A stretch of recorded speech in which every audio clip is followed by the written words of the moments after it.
நம்மளோட hair growth ஷாம்பில் நிறைய ingredients add பண்ணுறோம். இந்த ஷாம்பில் எந்த ஹார்ம் கெமிக்கலும் இல்லை. நம்மளோட அம்மா பாட்டி எல்லாருமே பவுடர் டைப்பில் சீயக்காய் யூஸ் பண்ணிகிட்ருந்தோம். நம்ம இப்போது ஷாம்பூ பேஸில் கொடுத்துட்ருக்கோம். இந்த ஷாம்பூவில் ஆவாரம்பூ, செம்பருத்தி, ரோஸோட இதழ் சேர்த்துருக்கோம். அண்ட் சோப்நட், சீயக்காய், வெட்டிவேர் ஆட் பண்ணியிருக்கோம். அண்ட் ட்ரை ஆம்லா ஆட் பண்ணியிருக்கோம். இந்த மாதிரி நிறைய இன்க்ரீடியன்ட்ஸ் ஆட் பண்ணி 48 ஹவர்ஸ் சோக் பண்ணி அதுலேருந்து எக்ஸ்ட்ராக்ட் எடுத்து தான் நம்ம ஷாம்பூ ரெடி பண்ணுறோம்.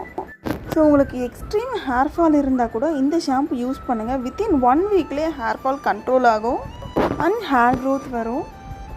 இந்த ஷாம்புவில் எந்த ஹார்ம்ஃபுல் கெமிக்கலும் கிடையாது. நாங்கள் பண்ணுறத அப்படியே வீடியோவாக இதில் போஸ்ட் பண்ணியிருக்கோம்.